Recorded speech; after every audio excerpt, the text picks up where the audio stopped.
Welcome back to the Stan Simpson Show. Our topic is autism and new developments on the developmental disorder. We have here Sara Reed from ASCONN, an autism awareness advocacy group. You just saw the last segment on the robotics. What did you think? Oh, that's the sort of research that gets me very excited. Why? I spend my days talking to families who are living with autism today. And what they need is interventions, programs, resources to help their child reach their full potential, whatever that may be. And it's ideas like the robotics that are going to get us there. It's help now. It's interactive, which these kids do engage with, right? It sounds very promising. They're doing some research, which is very important. We need evidence-based research. What we don't have a lot is, we know certain things work with our kids, but we don't always know why. And we don't have the data and the evidence to show what works with which kids and why. And so the work they're doing, it just sounds fascinating, and those robots are really cool. I want to play with them. You have something there you can kind of tweak. You can see what works, and you can always tweak it. So even if there's some flaws, and there'll be the inevitable flaws. We know that, right? It's not going to work with everybody. Exactly. As you know, people on the spectrum it's a wide range. But it sounds very promising and could help with a lot of kids. What's promising here on the state front? You're at the forefront here of the movement. What do you think is positive for Connecticut, and what troubles you still about the progression? Well, I think what's positive, and what has been positive for the last number of years, is awareness. So many more people are aware of what autism is, what it means, and so they're less afraid of it in a certain sense in terms of our community. The other thing that I think is positive is the awareness that it's not just kids. Kids with autism become teens with autism, become adults with autism, and are living within our community. You're very passionate, the whole issue of adults with autism and what to do with them. I know that's something you're very concerned about. Where are we with that? That, unfortunately, is not a bright spot. There are very few services for adults with autism here in Connecticut and in other places. We're certainly not alone in our lack of services. Folks aren't quite sure what to do, right? That's exactly right. They're not sure what to do, but we've spent so much time with our kids through education, through the school systems, and then you turn 18 or 21 and it's like you've fallen off the cliff. And there's nothing out there. And many of our young adults are so capable, but they just need the right supports in the right places.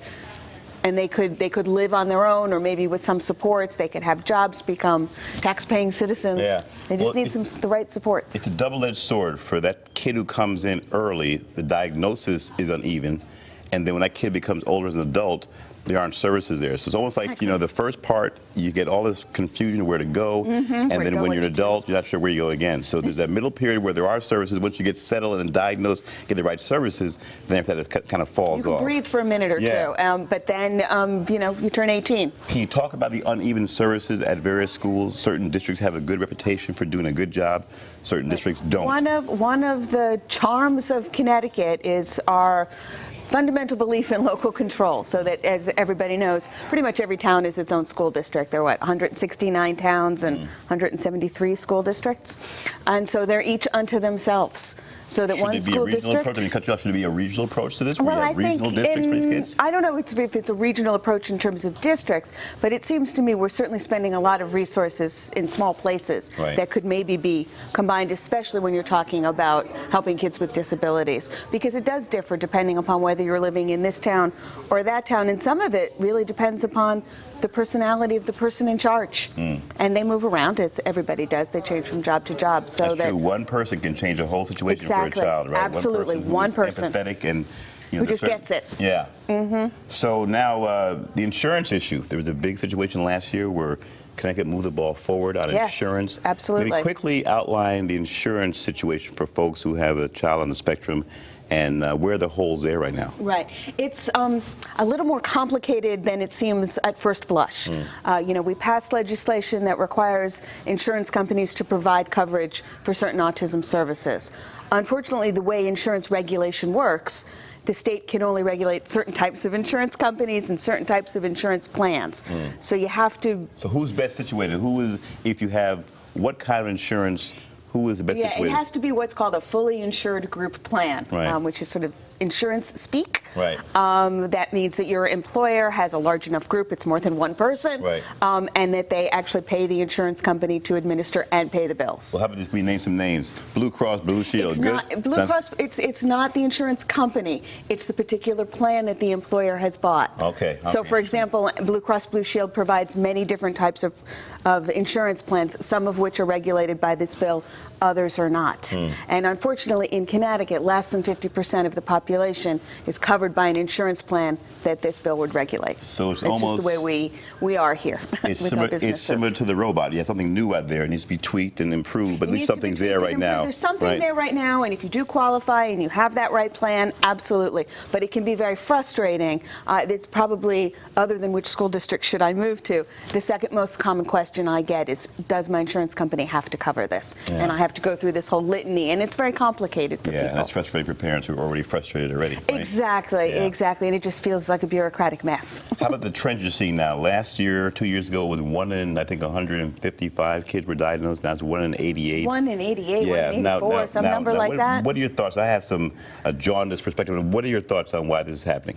Well, and I'll tell you what I'm thinking about. Okay, it's interesting. I've been at this for, what, 15, 20 years now. So I remember when it was 1 in 500, 1 in 1,000, and now it's 1 in 84. My first question is, exactly who are they counting? It's not like people with autism sign up on a registry somewhere so you can count them. So I'm not a person who counts these numbers. I don't truly understand how they get to them. We have 30 seconds. Here's what I think is happening. You tell me if I think I'm wrong. I think what's happening is that doctors are erring on the side of autism and saying to a parent, listen, we'll go ahead and give you the diagnosis because you'll be eligible for these services. If your child indeed is not autistic, they're going to get great services. They can graduate off. And I think they're taking those kids who are normally on the bubble and they're putting them into the autism circle. Your thoughts on that? I wish that were true. Do you think that's off base? I still hear so many stories of a parent going to a pediatrician with concerns and the pediatrician saying, oh, well, let's just wait and see. He'll outgrow it. It's a boy. It's a boy. He talks late, blah, blah, blah. Whatever. We don't know yet. We should just wait and see. Because 1 in 88 is a pretty dire number, right? It's a lot of people. 1 in 100 is a lot of people. 1 in 88 is a lot of people. Again, the spectrum is broad. We know that, right? We know that. Right. We know that, and the spectrum is broader than it used to be. We put people in the spectrum now that we would not have in previous years. All right. So there's that too. All right, Sara Reed from ASCONN. Keep the fight. You have an event coming up, real quick, 15 seconds. 15 seconds. Actually, we have a conference Saturday, and then there is a walk on May 6th in Wallingford. That was good, real quick. When we come back, the job market, folks, is showing some signs of bouncing back. Career counseling coach John Brubaker will give his tips on how to ace that big interview. Remember to catch the show 24/7, ctnow.com/stand. Follow us on Facebook and Twitter, too.